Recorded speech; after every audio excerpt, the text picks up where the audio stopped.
Shalom, kita akan belajar firman Tuhan yaitu berakar sebagai murid Kristus. Artinya sebagai murid Kristus kita harus benar-benar berakar di dalam Tuhan.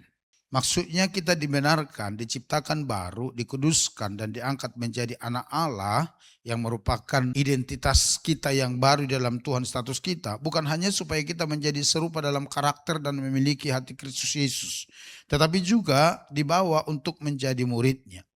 Berakar sebagai murid Yesus berarti mengambil keputusan untuk mengikuti Yesus sepanjang hidup kita. Kita sudah belajar ketika kita percaya kepada Yesus dan menerima Dia sebagai Tuhan dan Juru Selamat dalam kehidupan kita, kita diberi status yang baru.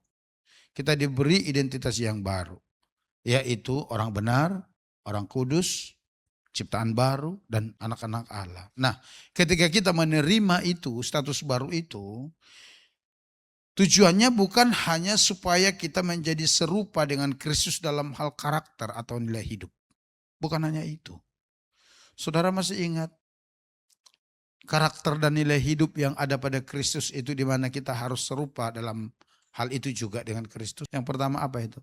Hati yang berbelas kasihan. Yang kedua, hati yang rela melayani. Yang ketiga, hati yang rela berkorban. Yang keempat, hati yang mengampuni. Yang kelima, hati yang taat.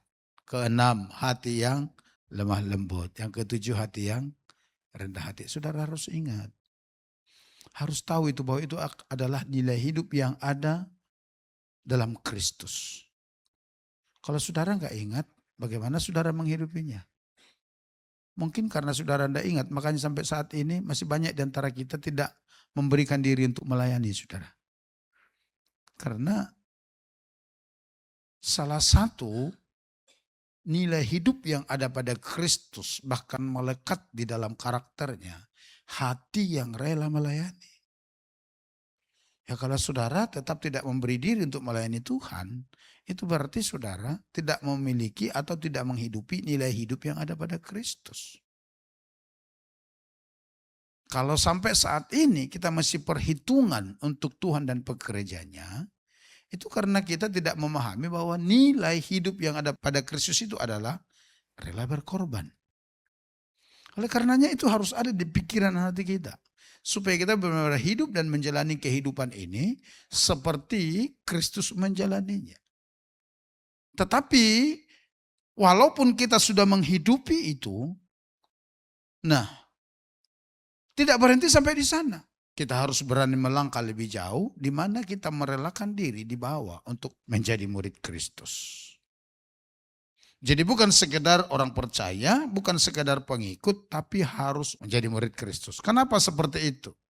Karena sejak semula, seperti firman Tuhan katakan, yang menjadi visi di dalam gereja kita, Bapa di sorga merencanakan menetapkan kita untuk menjadi serupa dengan Kristus.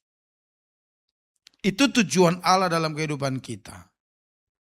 Dan untuk sampai ke sana kita itu harus dimuridkan.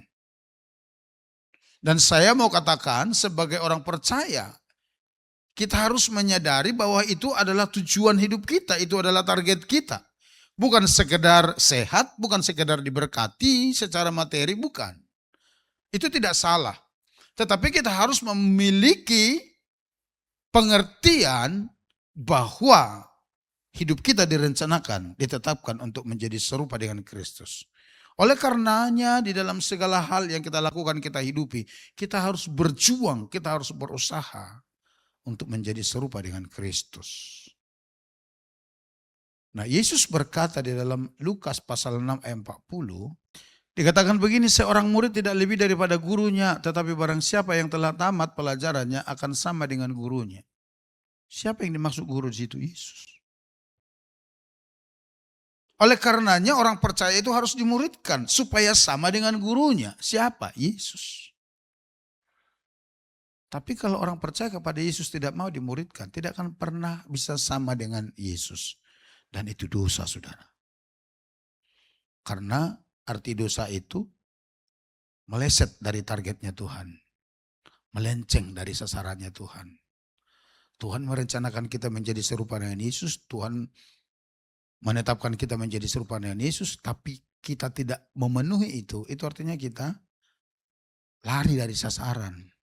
Dan itu dosa di dalam Tuhan. Nah, coba kita lihat dasar ayat menjadi pembicaraan kita di dalam Lukas pasal 9 ayat 22 sampai ayat yang ke-26. Dan Yesus berkata, Anak manusia harus menanggung banyak penderitaan dan ditolak oleh tua-tua, imam-imam kepala dan ahli-ahli Taurat. Lalu dibunuh dan dibangkitkan pada hari ketiga. Bapak Ibu perhatikan di ayat 23 dikatakan, katanya kepada mereka, kepada siapa? Kepada para muridnya, setiap orang yang mau mengikut aku, ia harus menyangkal dirinya, memikul salibnya setiap hari dan mengikut aku. Kita harus belajar ini. Karena pernyataan mau mengikut aku di sini dengan mengikut aku di sini itu pengertiannya berbeda Bapak Ibu. Kalau dalam bahasa Indonesia ditulis seperti yang sama, tapi di dalam teks Yunani itu tidak sama katanya, akar katanya. Ayat 24.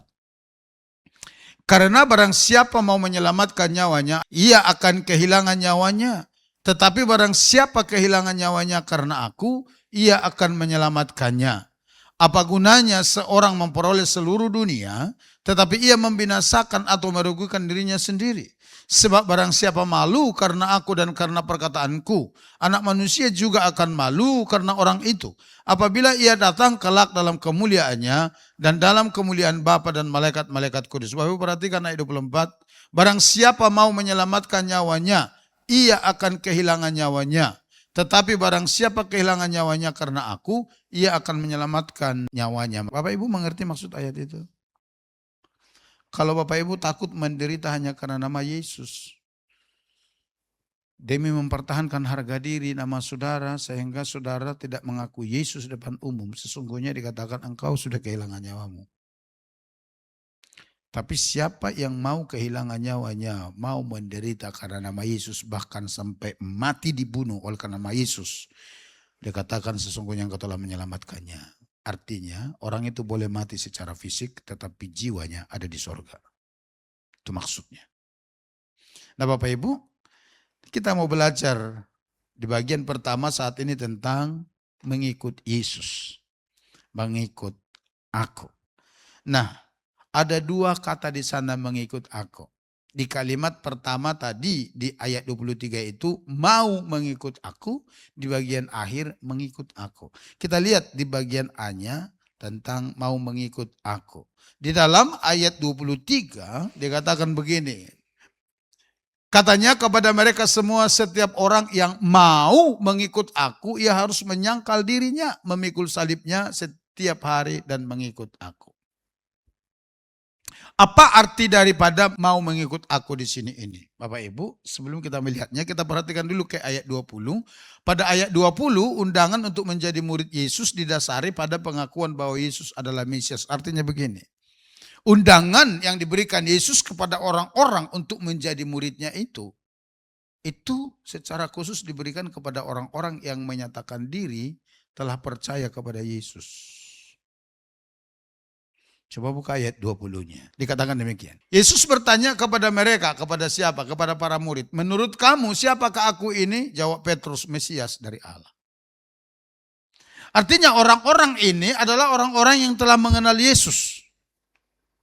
Orang ini adalah orang yang telah percaya kepada Yesus. Nah, kepada mereka yang telah percaya kepada Yesus, Yesus berkata, setiap orang yang mau mengikut aku. Dan itu sifatnya undangan, saudara. Oleh karenanya, Yesus tidak langsung memulai dengan tuntutan kepada orang-orang yang mau mengikut dia dan dimuridkan. Tidak. Tetapi dengan undangan. Artinya begini Bapak Ibu. Ini tidak dipaksa, tapi diberikan kesempatan kepada orang yang sudah percaya kepada Yesus membuat sebuah keputusan yang penting. Tapi ketika mengambil keputusan itu, benar-benar mereka harus siap mengikut Tuhan. Itu maksudnya. Kenapa demikian?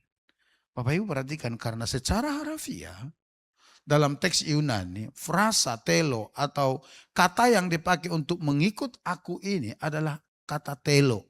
Itu artinya seseorang yang bersedia dan mengambil keputusan untuk mengikuti. Itu arti dari kata mau mengikut aku itu. Kata telo itu.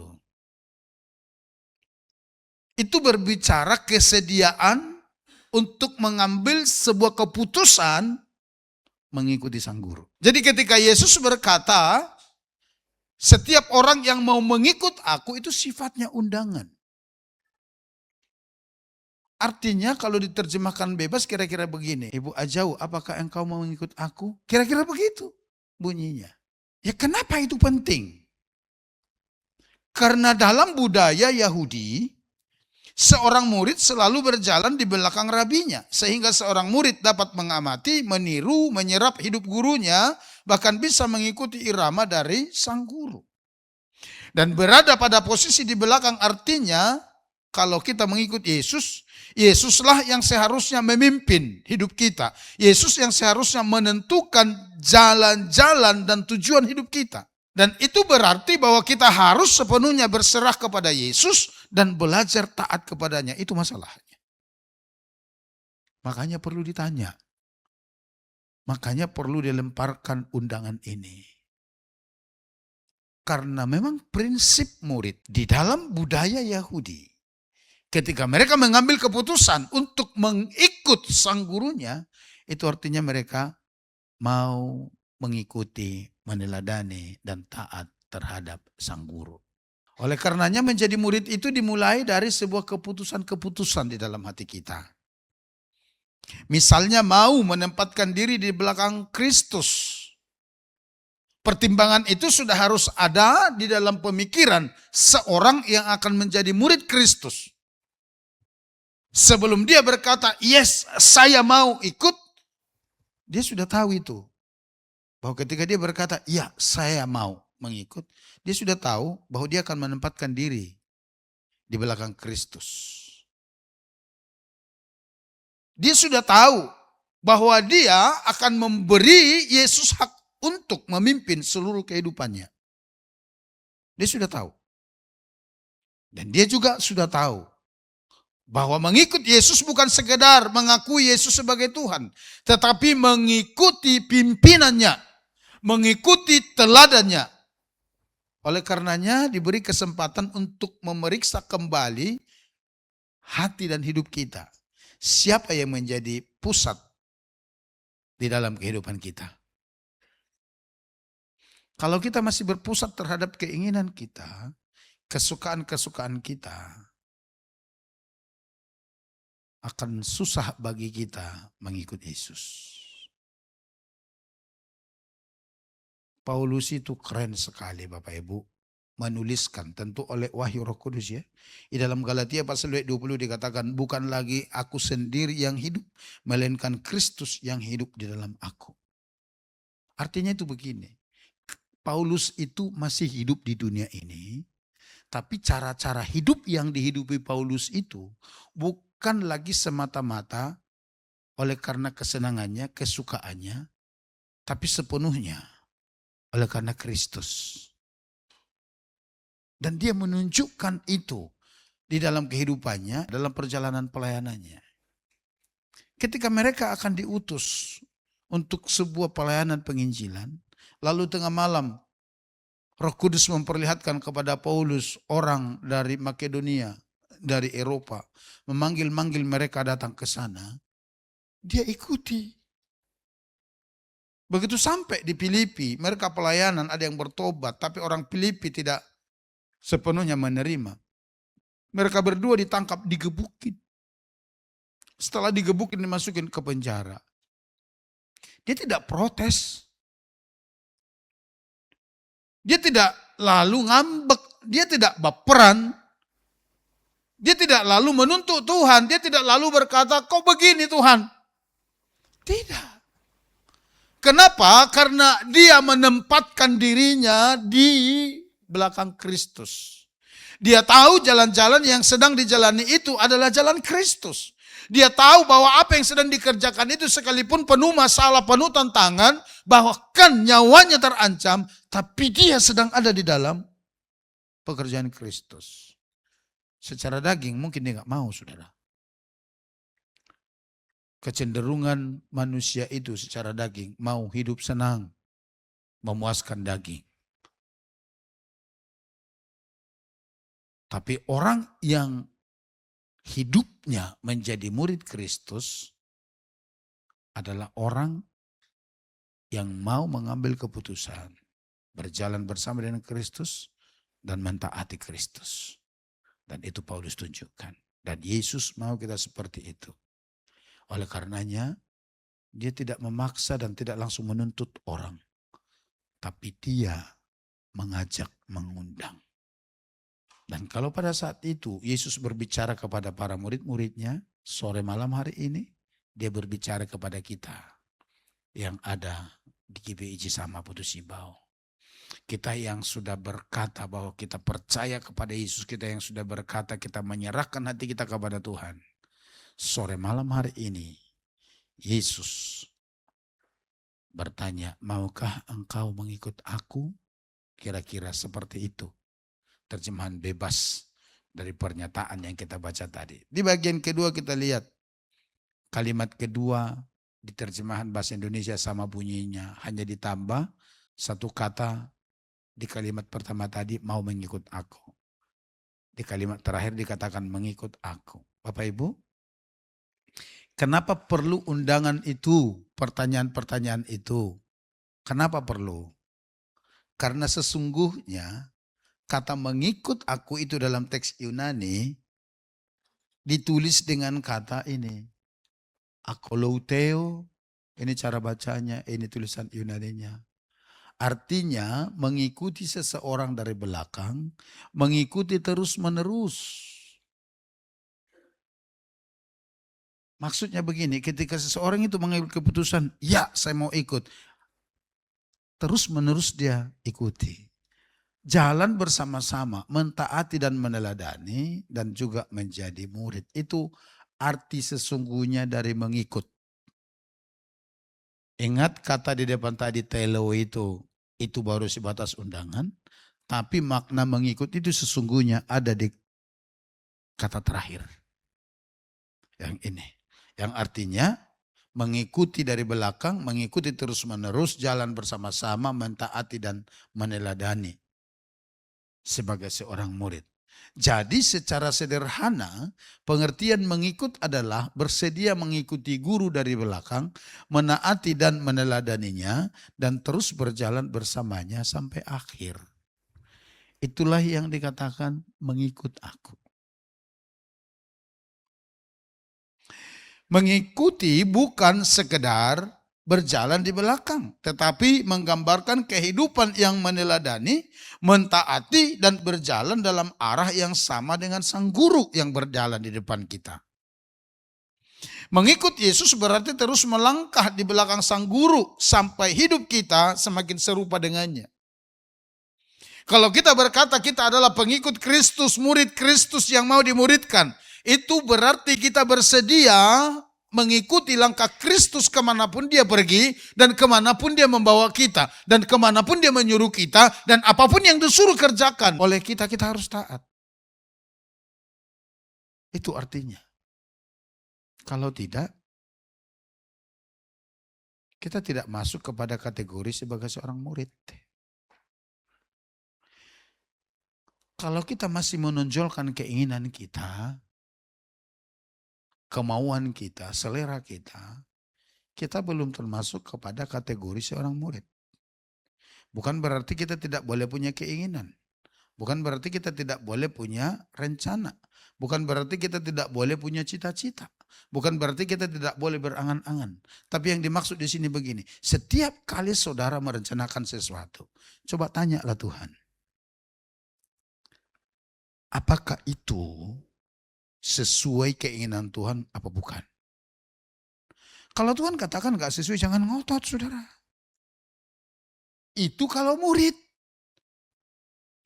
Tapi kalau sekedar orang percaya, gak begitu. Oh saya gak suka kok itu, saya mau yang ini. Itu berarti orang itu gak bersedia jadi murid. Dia baru hanya sebatas orang percaya. yang belum mengambil keputusan menjadi pengikut dan akan masuk menjadi seorang murid yang bersedia diajar dimuridkan supaya serupa dengan gurunya. Kalau kita menggambarkannya, dua makna mengikut aku itu kira-kira seperti ini. Ini kalimat di awal tadi, mau mengikut aku. Ini kalimat di akhir, mengikut aku. Nah, di kalimat awal ini kira-kira maksudnya begini. Berbicara tentang mengambil keputusan untuk menjadi seorang murid.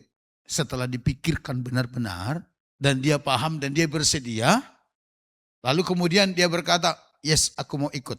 Dia mengambil keputusan untuk mengikut Yesus. Nah, yang kedua itu berbicara bersedia mengambil posisi di belakangan Yesus. Ya, artinya Yesus yang menjadi pemimpin hidupnya. Yang ketiga itu berbicara mau menyerahkan hak hidupnya kepada Kristus. Jadi kita harus rela melepaskan hak kepada kehendak Kristus. Nah, sedangkan kalimat di akhir ayat itu berkata mengikut aku itu berbicara seperti ini.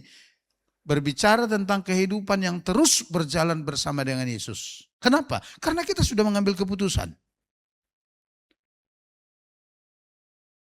Oleh karenanya, kita harus berjalan terus bersama dengan Kristus. Tetap mengikuti dan mentaatinya setiap hari.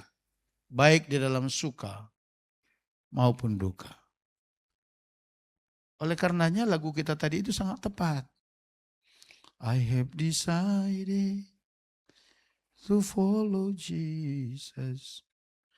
I have decided to follow Jesus.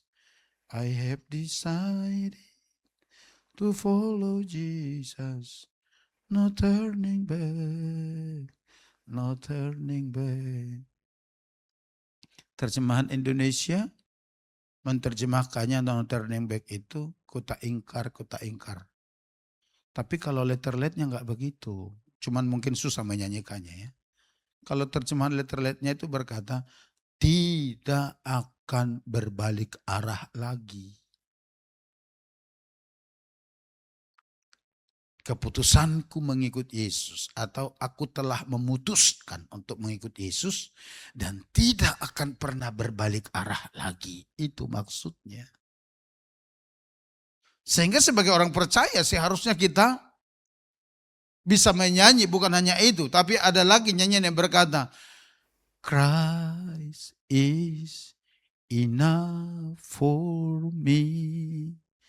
Christ is enough for me.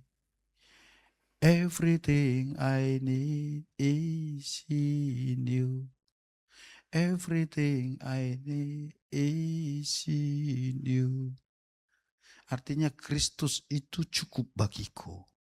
Segala sesuatu yang aku perlukan ada di dalam Dia.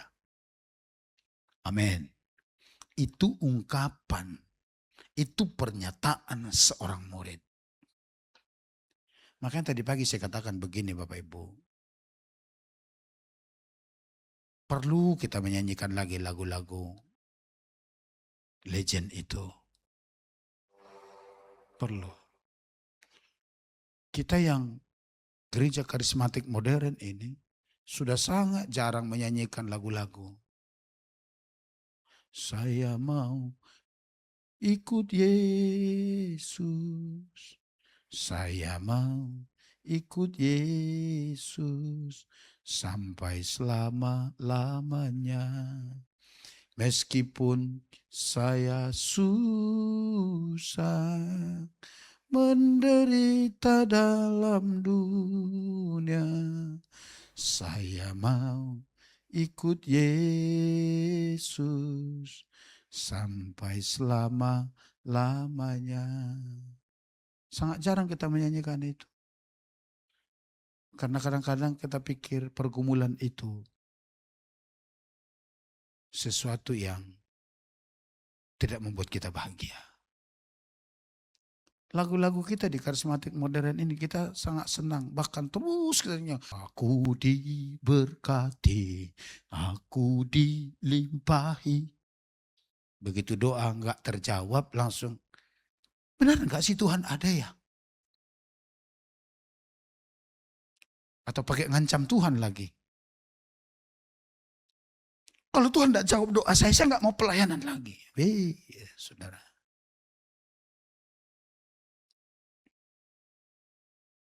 Murid Kristus tidak punya mental seperti itu. Murid Kristus akan selalu berkata, no turning back, no turning back. Mau suka mau duka, kita tetap punya keputusan untuk ikut Yesus. Yang mengerti katakan amin. Itu komitmen seorang murid. Bukan diberkati secara materi, itu nggak salah kita diberkati. Tapi bukan berarti kalau kita belum menerima berkat itu, Tuhan nggak ada, Tuhan nggak sayang. Kadang-kadang ada anak Tuhan berkata, kalau Tuhan sayang saya, Tuhan begini, alamak. Jadi ukuran sayang Tuhan itu hanya sebatas berkat-berkat jasmani kah? Bagaimana dengan para rasul yang sampai kepalanya dipenggal itu? Tuhan nggak sayang. Halo. Bagaimana dengan jemaat mula-mula yang diadu di gladiator itu? Mereka disalibkan, hidup-hidup, dibakar dari bawah. Dan Tuhan izinkan. Apa Tuhan tidak sayang mereka? Saudara, kalau saya dengar dari kisah latar belakang lagu I Have Decided to Follow Jesus. Itu dari satu keluarga kecil di sebuah tempat di mana di tempat itu sangat minim sekali Kristen dan mereka dianiaya sampai mereka dibakar hidup-hidup. Sebelum mereka dibakar diberi kesempatan untuk menyangkal Yesus, tapi dia berkata, I have decided to follow Jesus, no turning back, no turning back. Saya sudah memutuskan ikut Yesus, tidak ada cerita untuk berbalik lagi. Enggak ada. Mau mati, mau apa, tetap ikut Tuhan. Kenapa? Karena dia tahu apa yang Paulus katakan. Penderitaan yang kita alami di dunia ini tidak ada bandingnya dengan mahkota kemuliaan yang telah Tuhan sediakan bagi kita. Amin. Amin. Oleh karenanya kita diajar supaya kita menjadi serupa dengan Kristus. Supaya mental iman kita itu tidak hanya sebatas aku diberkati, aku dilimpahi.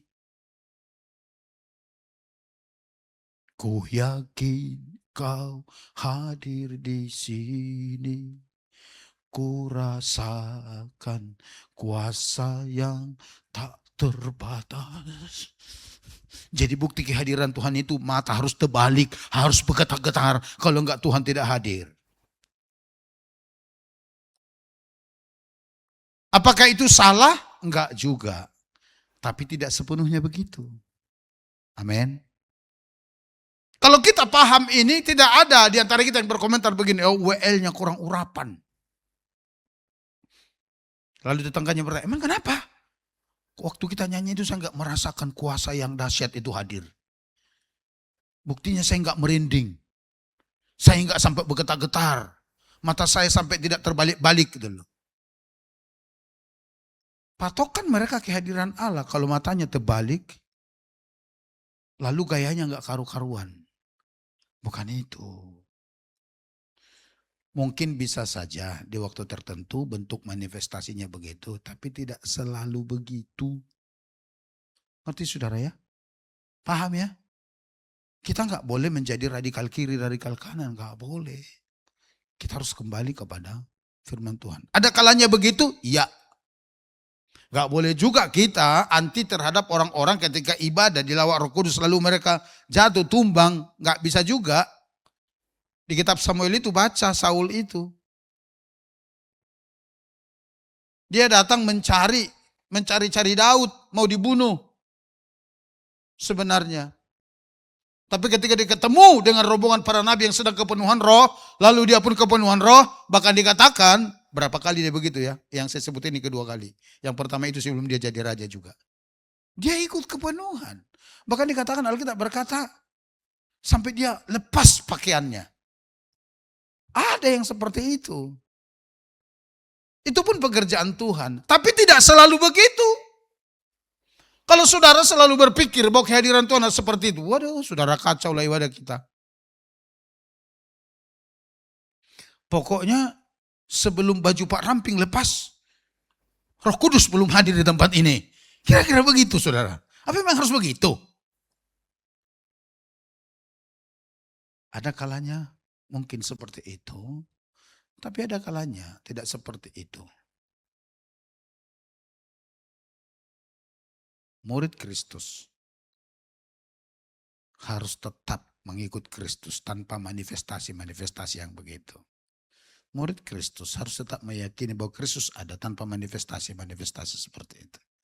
Nah, Bapak Ibu, kalau kita ilustrasikan di dalam sebuah perlombaan lari maraton, kira-kira seperti inilah apa yang dikatakan mau mengikut Yesus dan mengikut Yesus. Yang pertama itu, kalau dikatakan mau mengikut aku, artinya seseorang mendaftar sebagai peserta lomba maraton.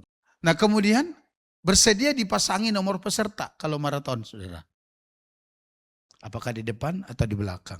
Kemudian berdiri di belakang garis start. Biasanya kan ada garis startnya. Nanti diangkat bendera baru semua mulai berlari. Dan mengambil keputusan untuk berlari. Itu yang dimaksud mau mengikut ini. Nah, tapi ketika sudah berkata, ya aku mengikut Kristus. Ini dia, mulai berlari dan terus melangkah. Tetap berlari meskipun lelah, tidak menyerah di tengah perjalanan, bertahan sampai garis akhir kalau saudara mau sampai finish. Tidak peduli apa persoalan, apa masalahnya, tapi kita tetap berkata, no turning back, no turning back. Nah, apakah pemuridan itu penting dalam sebuah komunitas? Penting. Menurut Ibrani 10, 24, 25, bahwa pemuridan atau menjadi murid itu penting dalam sebuah komunitas. Oleh karenanya kita perlu ada di dalam komunitas. Kenapa demikian? Karena murid Kristus tidak dirancang untuk berjalan sendirian. Tetapi bertumbuh melalui komunitas murid yang ada. Di sana kita bertumbuh. Di sana kita belajar. Di belajar apa? Belajar ditegur dan belajar dibentuk secara bersama-sama. Dan dari sana kita akan diutus untuk menjalankan misi Tuhan bersama-sama. Itu hanya bisa terjadi ketika kita ada di komunitas para murid. Saya tidak yakin saudara bisa menjadi seorang murid Kristus, memiliki karakter seperti Kristus, menjadi serupa dengan Yesus, kalau saudara hanya berada di kumpulan, di lingkungan para penyambung ayam. Saya nggak yakin. Saya yang gak yakin kalau saudara itu bisa jadi murid, menjadi serupa dengan Yesus, kalau saudara terus berada di kumpulan atau di komunitas para penggiat kolok-kolok. Orang yang suka berjudi, para penggosip, aku gak yakin. Kalau saudara tetap ada di kumpulan orang-orang yang suka sabung ayam, paling bantar saudara tahu tentang taji. Oh, ini taji bagus, ya kan saudara. Taji model begini mahal, paling itu. Tapi kalau saudara berada di komunitas murid, saya mau katakan, saudara pasti bisa menjadi seperti Yesus. Amin. Dan kalau kita berada di komunitas murid, kita pasti bisa menjadi murid yang memuridkan.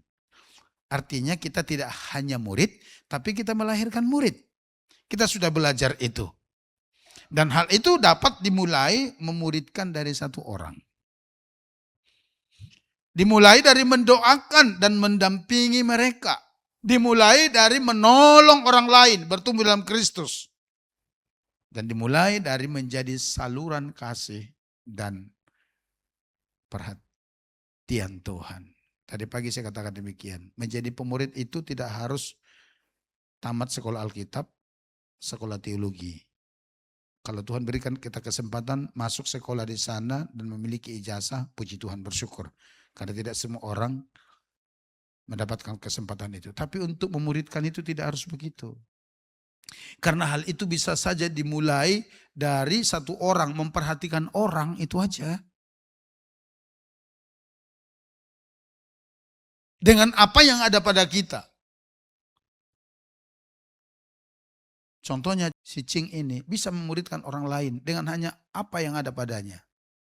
Misalnya begini, besok ya hari Senin. Kalau dia contohnya mau memuridkan temannya, dia hanya tinggal tanya saja, kamu kemarin ke gereja enggak ya?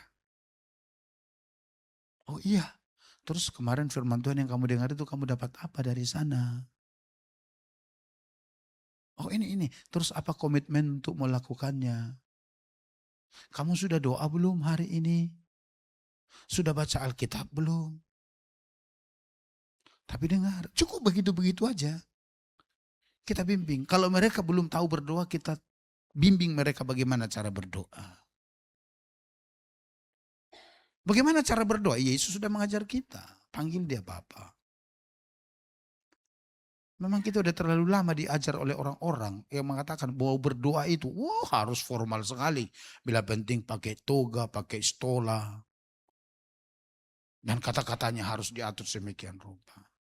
Tidak harus begitu. Cukup mendampingi mereka.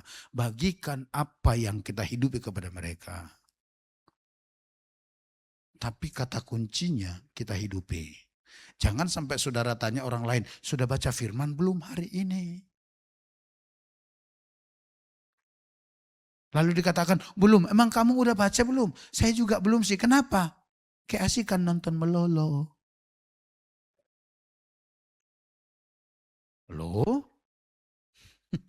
Di salah satu komsel saya berkunjung minggu lalu itu begitu, saudara. Syukurnya dia terbuka. Dia bersaksi. Kenapa ya waktu saya didoain, saya rasanya terus mau muntah. Padahal nggak ada yang dimuntahin. Secara medis itu maksudnya apa? Secara rohani seperti apa, Pak? Saya bilang begini, saya secara medis nggak bisa jawab karena saya bukan orang medis. Tapi secara rohani saya mau kasih tahu. Karena sebelumnya dia bersaksi. Belakangan ini dia baca firman itu bolong-bolong. Karena apa? Karena ada deracin. Yang waktu dia mau tidur ditonton gak selesai putus episodenya. Sehingga besok pagi bangun yang dibuka langsung melolo. Jadi gara-gara nonton melolo, dia gak baca Alkitab. Saya bilang kau tahu enggak? Yang waktu didoain, yang kamu muntah keluar itu setan melolo. Aku bilang itu, saudara. Loh iya saudara, ada yang begitu. Jangan sampai kita nggak baca Alkitab hanya karena deracin dan drakor. Tentu itu tidak bagus. Oleh karenanya kita harus mengambil keputusan. Dan saya berharap kita terus mau memuridkan, saudara ya. Gak susah. Saudara ingat anak youth kita dulu, Pink. Beberapa jiwa dibawa teman sekolahnya gereja ini sebelum mereka tamat. Dan itu luar biasa, hanya diawali ketika istirahat di sekolah, jajan di kantin, sebelum makan dia doa. Di depan orang banyak dia doa. Sampai temannya curiga, ini kamu setiap ini kok doa sih? Mulai dia cerita. Dan orang-orang itu akhirnya dibawa kepada Tuhan. Kalau anak belia seperti itu bisa, masa ini orang-orang tua yang udah umuran ini nggak bisa. Itu bisa kita lakukan di mana aja. Jadi kita tidak lagi hanya sebagai murid, tapi kita murid yang memuridkan. Amin Bapak Ibu. Sehingga hidup kita benar-benar menjadi seperti Yesus dan membawa orang juga kepada Kristus yang menyenangkan hati Bapa. Dan saya mau beritahu, kalau hidupmu seperti Yesus dan menyenangkan hati Tuhan, itu artinya tidak ada doa-doamu yang tidak akan terjawab oleh surga. Engkau akan melihat perbuatan Tuhan yang ajaib dalam kehidupanmu dan hidupmu akan diberkati. Yang percaya dan mau diberkati katakan amin.